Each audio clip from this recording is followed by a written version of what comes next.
Hello, everyone. Welcome to the Storyist. We can't help but treat people based on how they appear at times. We are so quick to judge that we frequently forget that judging someone based on their appearance leads to many regrets in life. Today, I am going to tell you about a racist cop who harasses a homeless black man. Keep watching until the end of the video to find out what happened.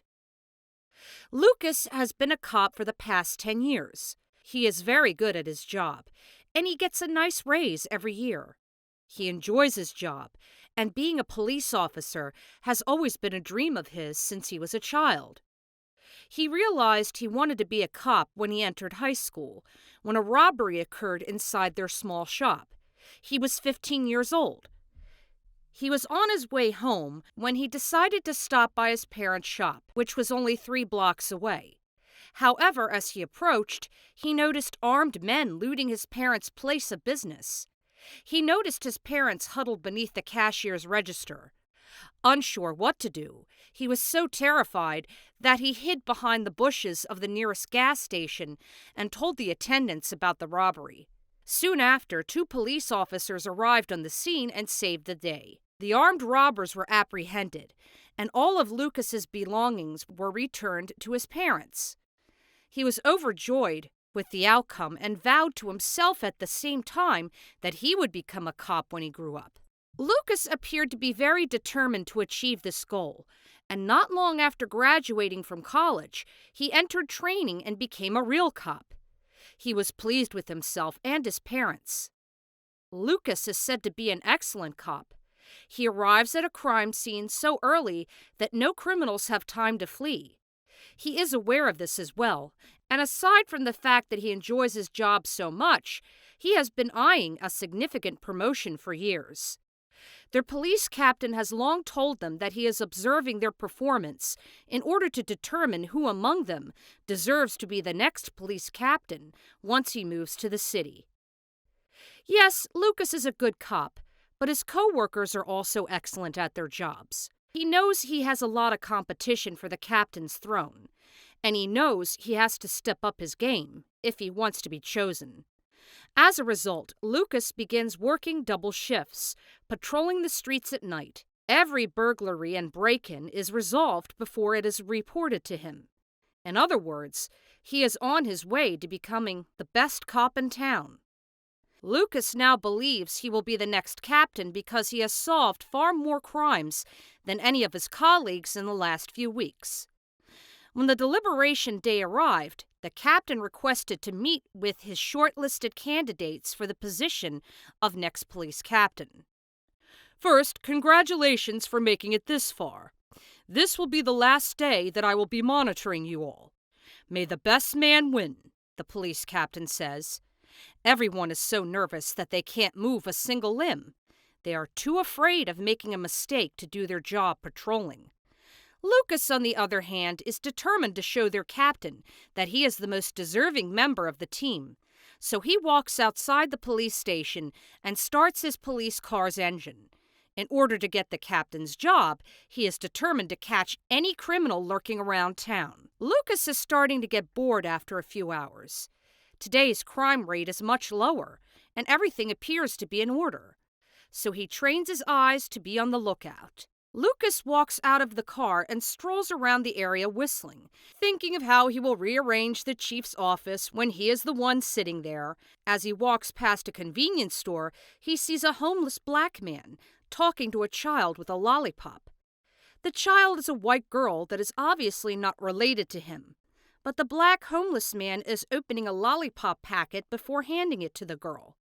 This alerts Lucas quickly, thinking immediately that the black man must be kidnapping the girl. But instead of straight out arresting him, he walks up to him and questions him first. "Hey, do you have a second?" Lucas asks in an authoritative tone. "Yes, officer," the black man replies politely. "Who is this girl you are speaking with?" Lucas asks. "Oh, her name is Allie. We met outside the convenience store," the man answers. This sends Lucas's eyebrows crossing against each other. "So, you're saying that you don't know this girl and you are talking to her?" Lucas asks again. The man nods at him, confused. Without another word or any explanation, Lucas arrests the homeless black man. He swiftly handcuffs him and drags him into his police car. "So you're kidnapping her then? Who are you? Who sent you?" Lucas is now screaming in the homeless man's ear, and it is making him cry. He is obviously a man seen by Lucas in the wrong place at the wrong time, but since Lucas is so obsessed with snatching that captain position, he is playing his role like a police maniac willing to sacrifice an innocent man for the sake of his position. Meanwhile, the little girl also witnessed the screaming and crying and has started crying as well. Lucas is convinced that the homeless man is abducting the little white girl at this point, so he forces him to go to the station. He believes the little girl is also lost, so he carries her into his police car as well. While driving, the black man begs him to pull over so he can use the restroom. Lucas, on the other hand, believes it is a ruse and continues driving. But after only a few minutes, he smells urine in his passenger seat, and when he looks back, the black man is crying and staring at his wet pants.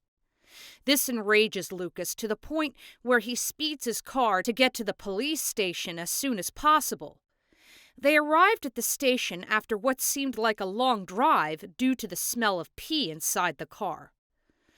Lucas grabs the homeless man out of the car and harshly forces him to walk inside the station.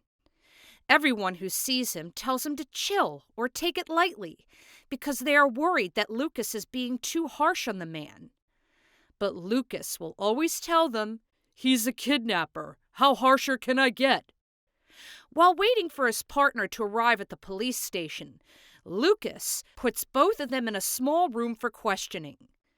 Only the two of them have entered the room so far, and Lucas and another colleague are keeping an eye on both of them through the window.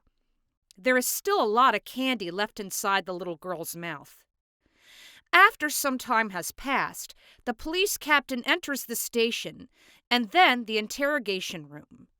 Lucas enters the interrogation room beside the captain because he is overjoyed that he is present to witness his huge victory. The captain's eyes widen in surprise when he sees the black man and the little girl.